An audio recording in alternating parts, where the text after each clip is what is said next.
Hello, j'espère que vous allez bien. Aujourd'hui, je reviens pour un nouveau bilan culturel, celui de la fin de l'année 2020, qui en gros regroupe les mois de novembre et décembre parce que j'ai pas eu le temps de le faire plus tôt.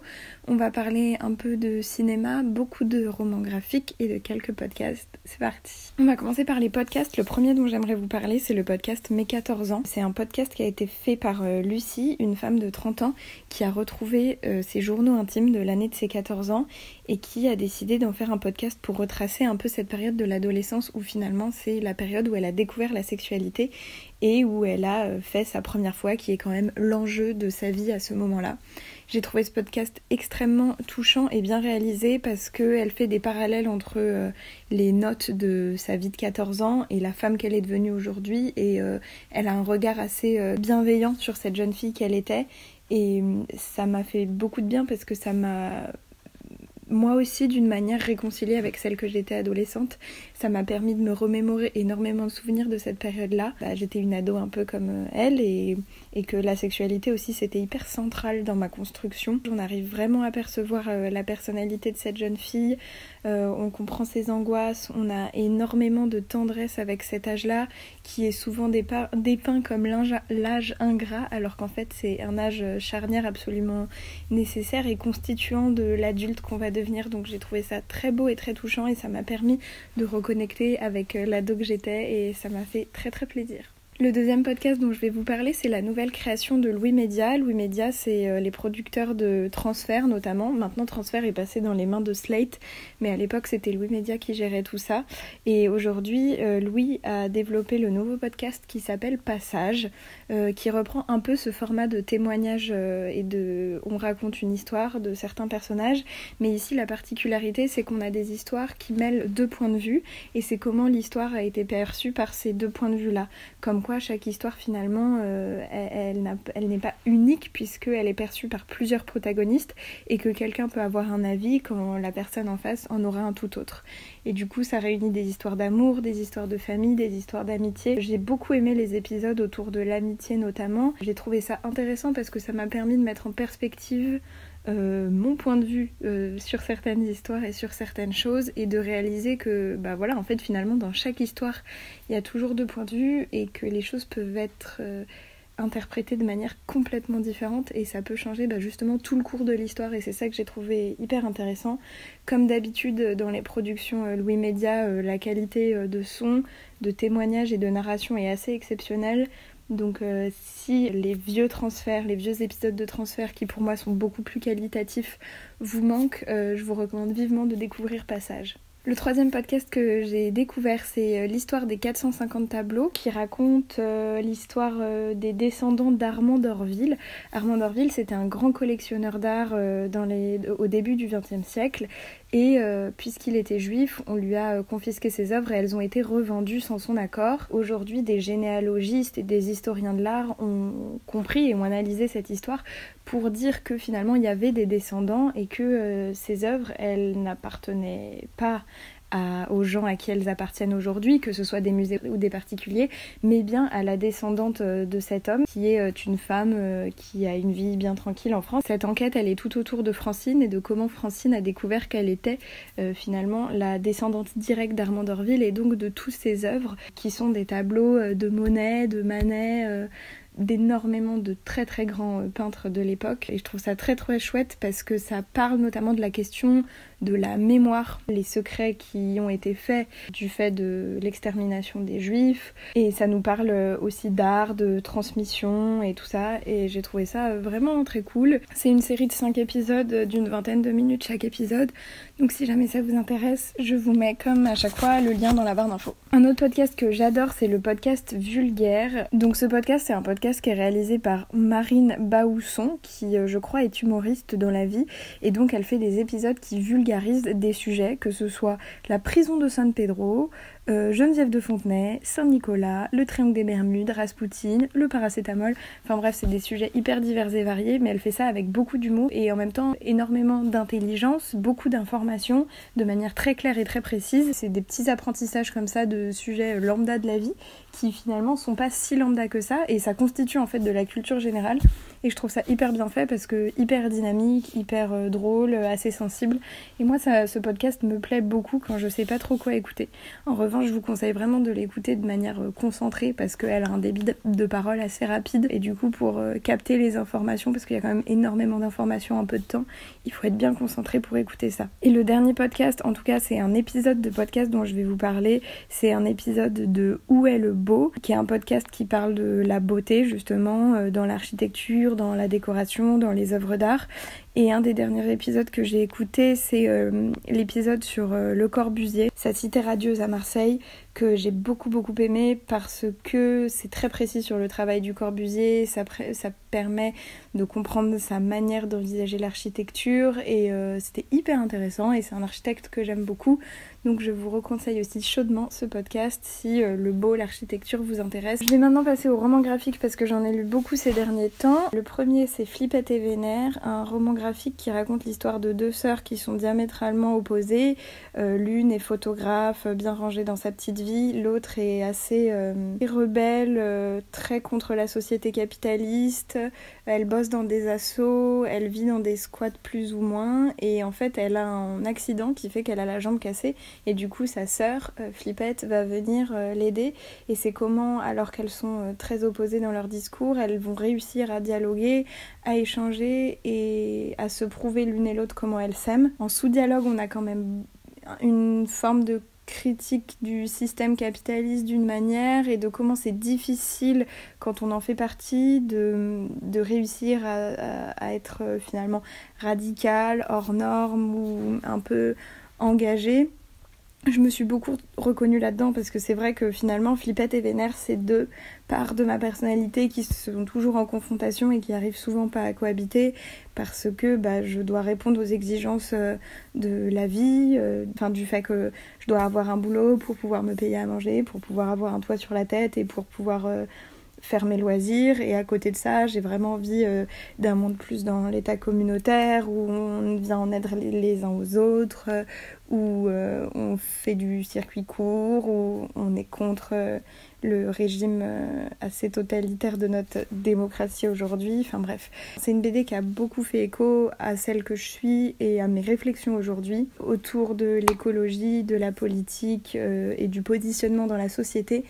C'est vraiment une BD, je pense, pour les gens qui rentrent dans l'âge adulte. Et j'ai beaucoup aimé la maîtrise de la couleur, en fait, dans ce roman graphique. Je vous le recommande chaudement parce que il est assez léger et en même temps pas trop et en même temps ça se lit très très bien. Il y a un très bon rythme et du mouvement et du passage de case à case dans ce roman graphique.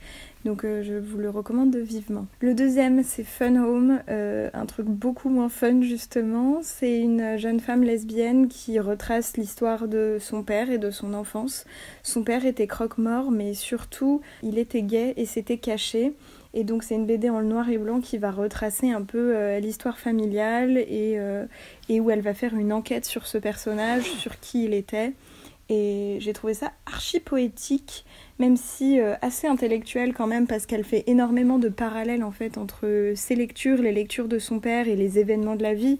Donc c'est des parallèles qu'elle invente complètement, mais que je trouve on a tous dans notre vie. Enfin, il y a des moments où tu sais, il y a un événement qui arrive dans ta vie et tu vas lire ou voir un tableau ou entendre une chanson qui va complètement résonner avec ce que tu vis et c'est assez incroyable à quel point ça match. Et elle fait énormément de parallèles comme ça dans son roman graphique où elle parle notamment de Proust, de Fitzgerald, de Camus, enfin bref... Encore une fois, vraiment des intellectuels du XXe siècle. J'ai aimé ce rapport très éloigné avec la question de la mort, notamment parce que le père était croque-mort. J'ai aimé en fait le personnage du père assez sensible et comment elle nous transmet qui il était et comment elle nous transmet sa vie aussi et son expérience de fille d'eux. J'ai trouvé ça très beau comme témoignage personnel. C'est pas vraiment universel, même très loin de là, et pour autant ça contient des questions qui le sont, qui sont la figure paternelle, l'endroit où on a été éduqué, la manière dont on a été éduqué et comment tout ça nous constitue. Et le fait qu'elle fasse un peu une introspection sur son enfance et tout ça pour comprendre qui elle est devenue aujourd'hui, je trouve ça très utile parce que en tant que lecteur, on ne peut s'empêcher d'avoir les mêmes réflexions du coup et de se dire « Ah, et moi, c'était quoi mon histoire ?»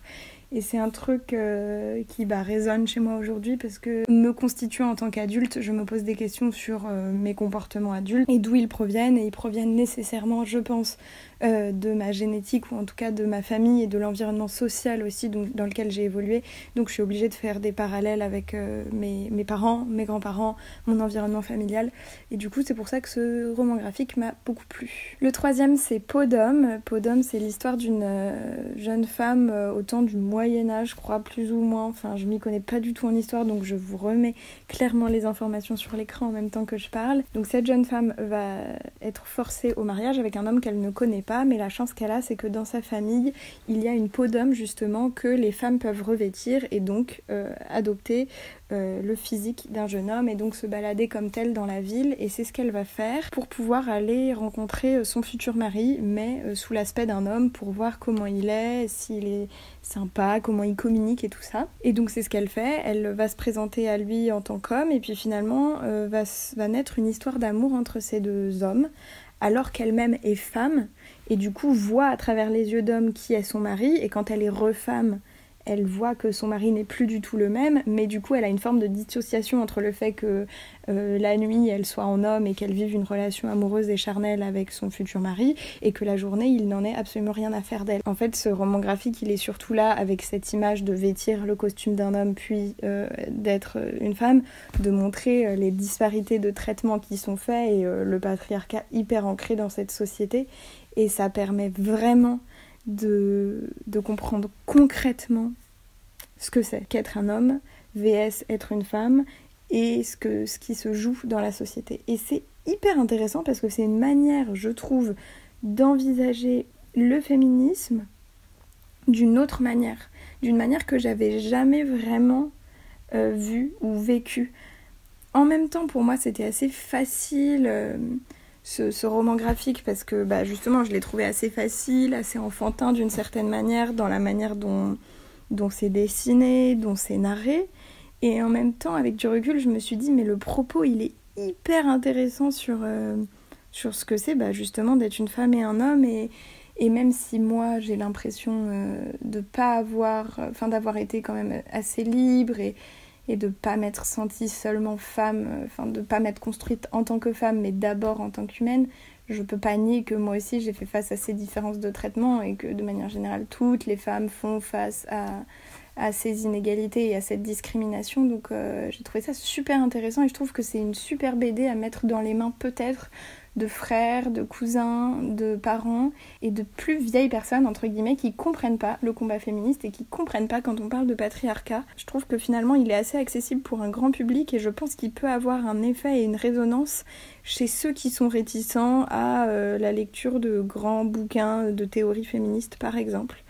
Et c'est ça que j'ai beaucoup apprécié. Si vous avez lu la BD, j'aimerais bien avoir votre avis aussi parce que forcément je l'ai lu avec mon œil averti de jeune femme féministe engagée qui déconstruit énormément ce truc-là. Donc si vous l'avez lu, j'aimerais beaucoup avoir votre avis là-dessus. Le dernier roman graphique dont je vais vous parler, c'est Ici de Richard McGuire, un roman graphique exceptionnel dans son image, surtout plus que... bien sûr, il y a de la narration comme dans tout, mais c'est moins un format que je qualifierais de classique, avec des cases qui se lisent de manière chronologique. Ici, on est sur une même page qui se reproduit 355 fois. Je sais pas exactement combien de fois, mais c'est exactement le même cadre tout le temps, sauf que ce cadre est traversé par les années. C'est-à-dire qu'on a plusieurs cadres qui se mêlent avec des années, allant de moins 300 000 avant Jésus-Christ à plus 3500 après Jésus-Christ, 1950, 1977, 2005. Et donc c'est comment, dans ce même cadre, dans ce même espace, la vie évolue. Et je trouve ça hyper bouleversant sur la question de la mémoire, du temps, des choses qui bougent, qui changent, des vies qui se croisent, aussi sur la question des fantômes. C'est un truc qui me travaille pas mal en ce moment. La mémoire me travaille beaucoup en ce moment, mais du coup ça a fait vachement écho à qu'est-ce qui s'est passé avant, ici, à ce même endroit précisément. Je trouve ça sublime, très très poétique. C'est un film. Ça fait un peu film finalement, cette manière de raconter les choses, mais c'est un roman graphique dans lequel on se plonge et qu'on peut lire et relire et redécouvrir plein de fois. C'est infini les lectures parce que du coup tu peux passer d'une page à l'autre et elles se répondent puis pas. Il y a des personnages d'une certaine scène qui reviennent plus tard, puis tu comprends qu'il y a des événements, que ce soit un incendie ou la construction de la maison, voilà, qui viennent et qui changent le paysage. Enfin, c'est vraiment une expérience un peu de plonger dans cette BD-là que je trouve très particulière et très intéressante parce qu'elle force aussi à prendre le temps de lire la composition de l'image et qu'elle vient vraiment toucher à une sensibilité très perso chez chacun de ses lecteurs. Et là encore, le traitement de la couleur est juste sublime. Donc voilà, un roman graphique que j'ai dévoré et adoré et dans lequel je vais pouvoir replonger plus d'une fois. Pour les bouquins, je suis en train de lire pas mal de trucs, mais comme je les lis en parallèle et que je les ai pas complètement finis, je veux pas vous en parler, je garde ça pour le prochain bilan culture. Mais je veux quand même vous parler d'un roman que j'ai lu qui s'appelle Tout s'est bien passé de Emmanuel, je sais plus. C'est l'histoire vraie d'une femme à qui le père a demandé de l'aider à mourir suite à un accident vasculaire. Il se retrouve à l'hôpital, il se rend bien compte qu'il a perdu certaines de ses capacités, même si c'est pas la première fois que ça lui arrive, c'est la fois où il décide qu'il n'est plus lui-même et qu'il veut renoncer à la vie, en tout cas qu'il veut mourir, qu'il veut arrêter cette vie-là et qu'il veut mourir dans la dignité. Et donc il va demander ça à sa fille, de l'accompagner vers ça, vers la mort assistée. Donc l'euthanasie, chose qui n'est absolument pas acceptée aujourd'hui, enfin pas légale finalement aujourd'hui en France. Suite à beaucoup de discussions à ce sujet avec ma mère qu'elle me l'a offert. Et cette lecture m'a fait beaucoup de bien parce que c'est un témoignage d'une histoire vraie, avec beaucoup de sensibilité. Qui raconte l'épreuve que c'est aussi de devoir traverser ça pour l'accompagnant, pour celui qui prend la décision de mourir dans la dignité, et ce que c'est finalement de commettre un acte illégal dans notre pays et du coup de devoir faire quelque chose d'illégal et aller chercher cette mort dans un autre pays. Je sais pas, ça m'a fait beaucoup de bien de lire ce bouquin, de remettre en perspective cette question-là, alors que moi j'ai jamais vraiment vécu ça personnellement, personne m'a jamais demandé de l'euthanasier et pourtant c'est un truc qui me travaille beaucoup parce que je pense que c'est une question qu'il faut se poser quand même, hein, et du coup ça m'a fait beaucoup de bien cette lecture. Si l'euthanasie est un sujet qui vous intéresse, c'est un des bouquins que je peux vous recommander en tout cas, et j'ai vu qu'il allait être adapté par Ozon au cinéma l'année prochaine, ce que je trouve trop génial et j'ai vraiment hâte de le découvrir. On va finir ce bilan culture avec des films. J'ai beaucoup aimé le documentaire Derrière nos écrans de fumée de Netflix, qui est un documentaire qui nous explique comment les réseaux sociaux et les grosses marques sur internet type Google, Facebook, Instagram nous contrôlent, récupèrent nos données et crée un phénomène d'addiction terrible chez nous. Ce documentaire a beaucoup résonné chez moi compte tenu de ma consommation des réseaux sociaux et de à quel point je me rends bien compte aussi que je suis parfois pas du tout maîtresse de moi-même dans ma gestion de ces réseaux-là. Ça m'a fait du bien de voir ce documentaire pour encore une fois remettre en perspective mon utilisation des réseaux sociaux et garder un rapport sain avec ça, parce que forcément ça crée des comportements d'addiction qui sont pas complètement naturels et qui jouent des choses beaucoup plus grandes dans notre rapport au monde finalement, parce que on passe à travers un écran plutôt qu'à travers des vraies relations humaines. Donc si vous aussi vous n'êtes pas tout à fait au clair avec votre rapport sur les réseaux sociaux, je vous le recommande vivement. Une série cette fois-ci que j'ai découverte sur Arte, c'est la série Tu préfères, une série de 10 épisodes qui a été réalisée par 2 jeunes femmes et qui réunit 4 acteurs, 2 jeunes femmes et 2 jeunes garçons qui sont adolescents, qui vivent dans une tour dans une cité et qui jouent quotidiennement au jeu Tu préfères telle ou telle chose. Et à travers ces courts épisodes de 20 minutes chacun où ils se répondent à des questions tu préfères, ils vont finalement parler de sujets beaucoup plus profonds sur leur vie et leur point de vue en tant que jeunes adolescents, que ce soit sur la religion, sur la sexualité, sur la famille, sur l'amitié. C'est hyper touchant parce que c'est incarné par des acteurs qui sont exceptionnels malgré leur âge, que les images sont hyper belles aussi, que c'est disponible gratuitement sur la chaîne YouTube de Arte, je crois. Et vraiment, c'est un format que j'ai beaucoup aimé.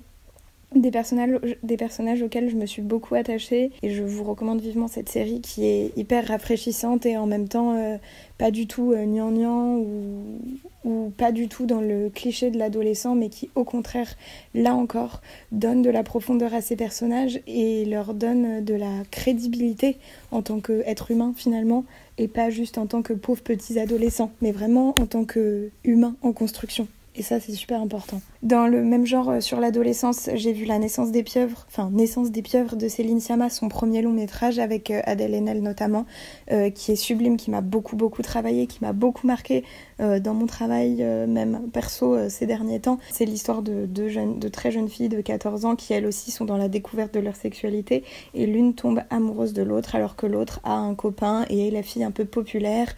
Elle fait de la natation synchronisée, elle est belle, elle est chef de son équipe, tout le monde dit d'elle qu'elle a une sexualité épanouie, alors que celle qui tombe amoureuse d'elle ne fait rien de tout ça, est plus en retrait, observatrice, et a une forme d'admiration totale pour le personnage de Marie. C'est un film qui peut se lire et se relire et s'analyser dans tous les sens, tellement c'est beau, tellement les images veulent dire des choses.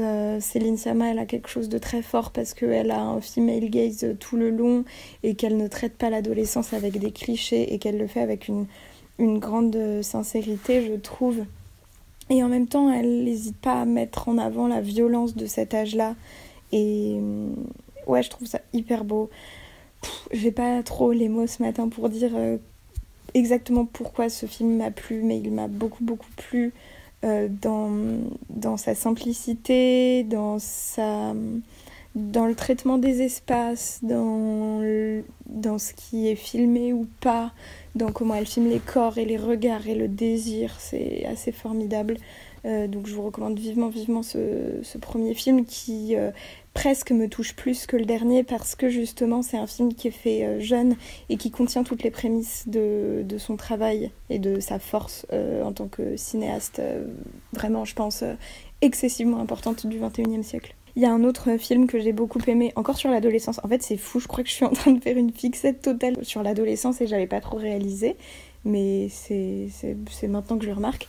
J'ai vu le film 90, qui est l'histoire d'un jeune garçon de 12 ans, lui aussi, qui se retrouve à rejoindre une bande d'un peu plus vieux garçons autour de la thématique du skate, parce qu'il aime faire du skate. Il va passer vraiment de l'enfance à l'adolescence en rencontrant ses skateurs, et c'est comment il va faire ses premières expériences, que ce soit avec les jeunes filles, avec les fêtes, avec le goût du risque aussi, comment quand on est ado on se rend pas du tout compte des risques et on joue avec les limites pour comprendre en tant qu'individu où est-ce que ça s'arrête, quels sont les droits qu'on a et les interdits, et comment on joue avec cette notion aussi entre ce qu'on a le droit de faire, ce qu'on n'a pas le droit de faire, ce qu'on maîtrise pas, le fait qu'on ait envie justement d'avoir cette place en tant qu'individu et qu'on joue avec les limites de notre life tout le temps. C'est filmé en fait en pellicule, donc les images sont aussi super belles dans un Los Angeles des années 90. C'est un film assez court d'ailleurs, je crois qu'il fait que 1h20, mais j'ai adoré son esthétique et son goût assez réconfortant, et c'est un film qui fait du bien au cœur et qui, pareil, nous remémore nos souvenirs de l'adolescence, et ça c'est super cool. Un autre film que j'ai découvert, c'est Scandale, qui est un film qui retrace le scandale justement du directeur de Fox News, qui était un gros harceleur sexuel de ses présentatrices de journal et de ses journalistes femmes, et comment 3 d'entre elles se sont rebellées pour mettre en lumière ce cas excessivement grave, et ça a donné du coup une des plus grosses affaires des États-Unis au sujet du harcèlement sexuel. C'est inspiré d'une histoire vraie, un peu des espèces de biopics qui moi me plaisent beaucoup. Je pense notamment à Vice, un peu dans la même vibe, ou le cas Richard Jewell, qui reprend un peu ce même format d'une histoire vraie, un cas un peu judiciaire des États-Unis assez important, qu'on traduit avec les artifices du cinéma. J'ai adoré la performance des actrices, j'ai tout aimé dans ce film, j'ai aimé comment il était puissant, et sur ce qu'il racontait du harcèlement sexuel.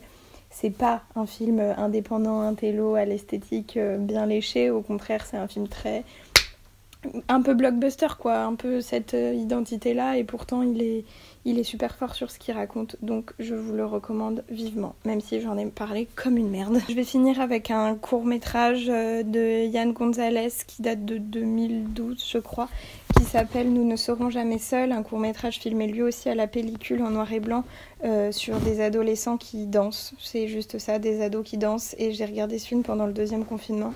Et c'était beau, c'était juste beau. C'est un peu un moment de grâce, ça dure 6 minutes, mais ça contient un peu tout. tout ce qui me manque, tout ce qui me plaît et tout ce qui me parle en ce moment. Et c'est une petite pépite, donc si vous en avez l'occasion, regardez-le. Il fait énormément de bien au cœur. C'est une pastille de vie qui vaut vraiment le coup d'être vue, à défaut de pouvoir être vécue dans les conditions actuelles. Voilà, c'en est tout pour ce bilan culturel. J'espère sincèrement qu'il vous aura plu, même si j'ai eu assez de mal en fait finalement dans ma diction à raconter ce qui m'avait plu dans tout ce que j'avais vu dernièrement. Je me suis rendu compte que inconsciemment je m'étais dirigée vraiment sur beaucoup de choses de l'adolescence et de la mémoire. Donc je pense que ça résonne beaucoup avec ce que personnellement je traverse en ce moment, mais je trouve ça cool de m'en rendre compte maintenant après vous en avoir parlé. J'espère sincèrement que toutes ces références vous auront plu, j'espère que ça vous aura donné des envies. Si vous avez des choses assez exceptionnelles dernièrement que vous avez découvertes, n'hésitez pas à les recommander en commentaire. Je reviens très prochainement pour le bilan culture du mois de janvier parce que là je suis en train de ramasser plein de trucs super géniaux aussi. J'ai hâte de pouvoir vous en parler et de rendre ce format plus régulier cette année que ça ne l'a été l'année dernière. Je vous fais des bisous et je vous dis à la prochaine. Salut!